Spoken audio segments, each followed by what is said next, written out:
وَلَقَدْ يَسَّرْنَا الْقُرْآنَ لِلذِّكْرِ فَهَلْ مِن مُّدَّكِرٍ। আল্লাহর একজন ওলি রাস্তা দিয়ে হেঁটে যাচ্ছেন। কে হেঁটে যাচ্ছে? আল্লাহর একজন ওলি। তো আল্লাহর ওলিরা যা বুঝেন আমরা তা বুঝি না। বুঝি? আল্লাহর ওলিরা যা দেখেন আমরা কি তা দেখি? যারা আল্লাহর ওলি হয়ে গেছেন, মাল্লাহুল মাওলা ফালাহুল কুল, যে মাওলার হয়ে গেছে পৃথিবীর সব সৃষ্টিকুল কায়নাত তার হয়ে গেছে। বুঝেন নাই? সুতরাং যে আল্লাহর হয়ে যায় পৃথিবীর সবকিছু তার হয়ে যায়। আল্লাহ পাক রব্বুল আলামিন রেজামন্দি হাসিল করে যারা আল্লাহর ওলিতে পরিণত হয়েছে, এদের হৃদয়টা এতটা খোলা, এতটা প্রশস্ত, আল্লাহ তাদের হৃদয়কে খুলে দিয়েছেন। তারা আমার মতো আপনার মতো কোনো মানুষের চেহারা দেখলে আমাদের হৃদয়ে কি বিরাজ করছে সেটা বলতে পারেন। সুবহানাল্লাহ। আল্লাহর ওলি রাস্তা দিয়ে হেঁটে যাচ্ছেন, যাওয়ার পথে একটা কবরস্থান দেখতে পেলেন। কি দেখতে পেলেন? আপনাদের এলাকায় কবরস্থান আছে না? আছে কিনা? আমরা কবরস্থানের পাশ দিয়ে গেলে কি দেখি? একটা বাঁশের বেড়া, অথবা পাকা করা কোনো খুঁটি, অথবা কিছু ঝোপঝাড় গাছপালা, এগুলোই তো দেখি। তো মাটির নিচে কি হয় সেটা কি আমরা দেখি? যদি দেখতাম তাহলে আমাদের অবস্থা কি এই হতো? আল্লাহর ওলি রাস্তা দিয়ে হেঁটে যাচ্ছেন, পথিমধ্যে দেখলেন একটা কবরস্থান। কি দেখলেন? কবরস্থান চিনি তো সবাই?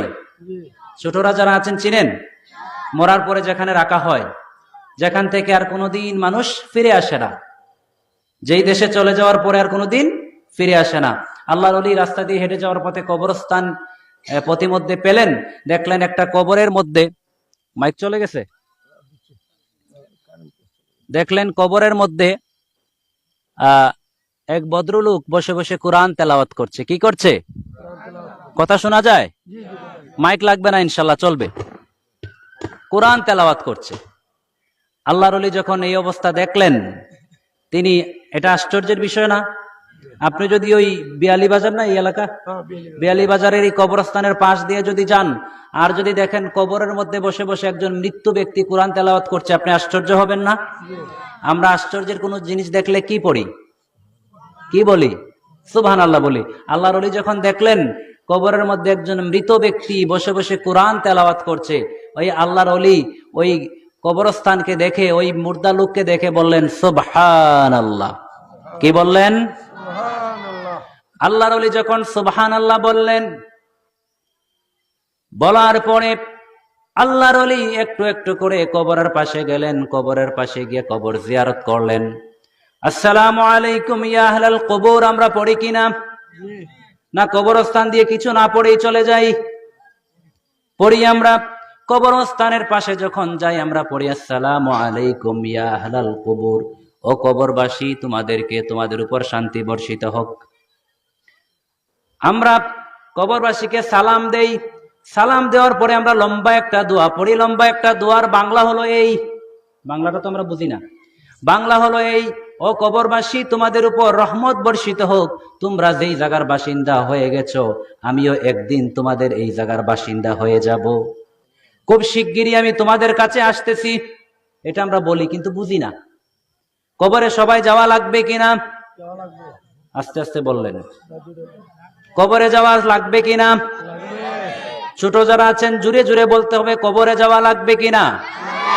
কবরে সবাই যাওয়া লাগবে, ইচ্ছা হোক আর অনিচ্ছাই হোক। আপনি যেতে চান আর না চান, যাওয়া তো লাগবে, ঠিক কিনা? আল্লাহর ওলি জিয়ারত করলেন। জিয়ারত করার পরে দোয়া করলেন। দোয়া করার পরে কবরস্থান থেকে যখন তিনি চলে আসতে লাগলেন, এমন সময় কবরের মধ্যে যিনি কোরআন তেলাওয়াত করছেন ওই লোকটা আল্লাহর ওলিকে ডেকে বলেন, আল্লাহর ওলি একটু থামেন, আপনার সাথে আমার কথা আছে। কি আছে? কে বলল? কবরে যে মৃত্যু ব্যক্তি বলল আপনার সাথে আমার কি আছে? ওই মৃত লোকটা কবর থেকে আল্লাহর ওলিকে ডেকে বলেন, ও আল্লাহর ওলি, আপনার কাছে আমার একটা আবেদন আছে, একটা আবদার আছে, একটা রিকোয়েস্ট আছে। আমি একটা রিকোয়েস্ট আপনার কাছে রাখতে চাই। কি রিকোয়েস্ট? ও আল্লাহর ওলি, আমি ইন্তেকাল করেছি অনেক বছর আগে, কয়েকশো কয়েক হাজার বছর হয়ে গেছে, কোনো হিসাব নাই। কবরে আমরা কত শো বছর, কত হাজার বছর থাকবো আমরা কি জানি? আমার বাবা মারা গিয়েছে 100 বছর আগে, দাদা মারা গিয়েছে 200 বছর আগে, তার বাবা মারা গিয়েছে আরো আগে আরো আগে। আদম নবী আলাইহিস সালাম থেকে শুরু করে আজ পর্যন্ত অসংখ্য মানুষ মাটির নিচে আছে কি নাই?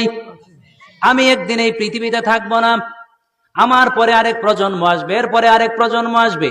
এইভাবে এইভাবে জগতের সিস্টেম অনুযায়ী একজনের পরে একজন যাবে, একজন আসবে, পৃথিবীতে নতুন মানুষের আগমন ঘটবে। আমরা এক সময় পৃথিবীতে থাকবো না। আজ থেকে 200 বছর পরে আমরা যারা এখানে বসে আছি কেউ থাকবো না। থাকবো? 200 বছর পরে এই যে মাহফিলে আমরা যারা বসে আছি কেউ থাকবে না। এখানে নতুন আরো মানুষের আবিষ্কার হবে, ঠিক কিনা? আমরা থাকবো না। ওই কবরের লোকটা আল্লাহর ওলিকে ডেকে বলেন, আল্লাহর ওলি, আমি মারা গিয়েছি, কত হাজার বছর চলে গেছে, আমার কোনো হিসাব নাই।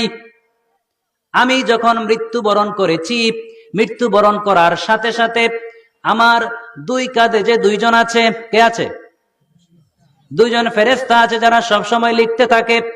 আমরা কখন কি করি, কোথায় কি সিদ্ধান্ত করি, কোন কাজ করি না করি, সব লিখেন কিনা? লিখেন না? এই যে আমরা এখানে বসে আছি, লেখা হচ্ছে কিনা? লেখা হচ্ছে না? লেখা হচ্ছে। ওই কবরের লোকটা আল্লাহর ওলিকে বলেন, আল্লাহর ওলি, যেদিন আজরাইল আমার জান কবজ করে নিল, ওই দিন আমার দুই কাঁধের দুইজন ফেরেশতা চির বিদায় নিয়ে চলে গেছে, আল্লাহর দরবারে চলে গেছে। এরা আর কোনোদিন আমার পক্ষে বিপক্ষে কিছুই লিখবে না। না লিখবে? মৃত্যুর পরে কি আর কোনো নেকি বদি লেখা হয়? হয় না।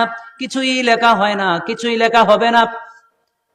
আল্লাহর ওলিকে ওই লোকটা ডেকে বলেন, ও আল্লাহর ওলি, আমি মৃত্যুর পর থেকে ওই জায়গায় বসে বসে কত হাজার কোরআন খতম করেছি, আমার কাছে কোনো হিসাব নাই।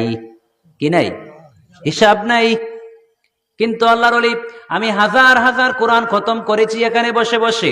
আমি মৃত্যুর পর থেকে এই পর্যন্ত যত হাজার কোরআন খতম করেছি, সবগুলা খতমের সওয়াব আমি আপনাকে দিয়ে দিতে চাই। কাকে?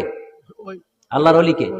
সবগুলা সওয়াব আপনি নিয়ে নেন, আর আপনি যে একবার সুবহানাল্লাহ বলেছেন, ওই সুবহানাল্লাহর সওয়াবটা আমাকে দিয়ে দেন। কত আশ্চর্যের কি না? আশ্চর্যের কথা না? আল্লাহর ওলি ডেকে বলেন, কাহিনী কি?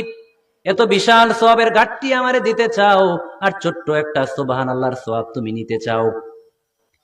কবরের বাসিন্দা ডেকে বলেন, ও আল্লাহর ওলি, আপনি তো এখনো মরেন নাই, পৃথিবীতে এখনো আপনি আছেন। আপনি পৃথিবীতে থাকা অবস্থায় যা কিছু করবেন তাই কাউন্ট হবে, তাই হিসাবের মধ্যে আসবে। আর আমি যাই করি না কেন, আমার আমলের মধ্যে আর হিসাবের মধ্যে আর আসবে না, কারণ আমার অ্যাকাউন্ট বন্ধ হয়ে গেছে। অ্যাকাউন্টে আর জমা খরচের কোনো সুযোগ নাই। বুঝলেন নাই?